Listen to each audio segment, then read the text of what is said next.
এই অনুষ্ঠানটাতে আমি আসতে চাই না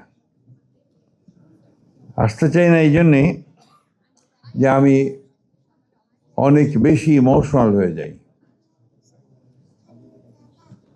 তুলি যখনই আমাকে বলে যে আপনাকে আসতে হবে, আমি অ্যাভয়েড করতে পারি না, কিন্তু আমার খুব কষ্ট হয়।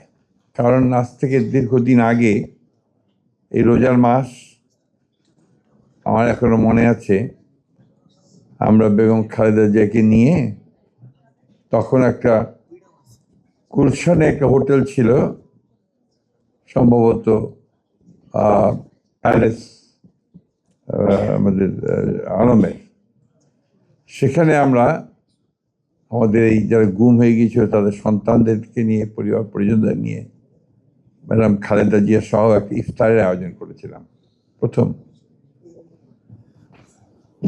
উনিও নেই আমাদের মাঝে, উনিও চলে গেছেন। আজকে যখন সামনে বসেছিলাম, পাশে তুলির মা ছিলেন, পেছনে ছিলেন মুন্নার মা। এই নামগুলোর সঙ্গে আমি খুব পরিচিত। আমি প্রথম যখন উত্তরায় ছিলাম তখন মুন্নার বাবা, তিনি দক্ষিণখানে থাকতেন। তিনি প্রথম এসে একদিন আমাকে বললেন, স্যার আমার ছেলেটাকে তো পাচ্ছি না, তো গুম হয়ে গেছে, গুম হয়ে পাচ্ছি না।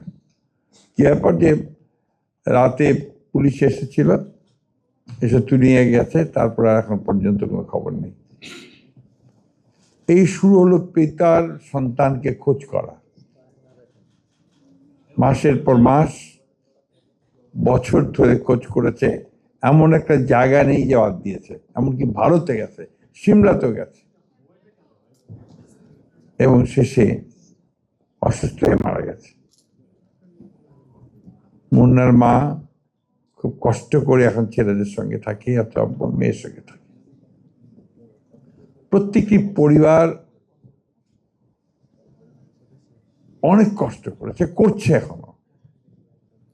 তাদের ছেলে মেয়েদের ভবিষ্যৎ অনিশ্চিত।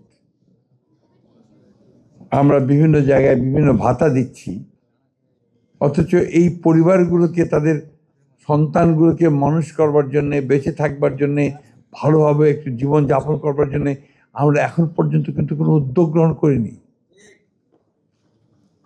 আমি আজকে আপনাদের সামনে বলছি যে আমি ফিরে গিয়েই আমি মাননীয় প্রধানমন্ত্রীর কাছে একটা চিঠি লিখব যে আমাদের এই পরিবারগুলোকে সরকারের তরফ থেকে ভাতা দেওয়াটা অত্যন্ত জরুরি, তাদের ভবিষ্যৎ, এটা তাদের প্রাপ্য।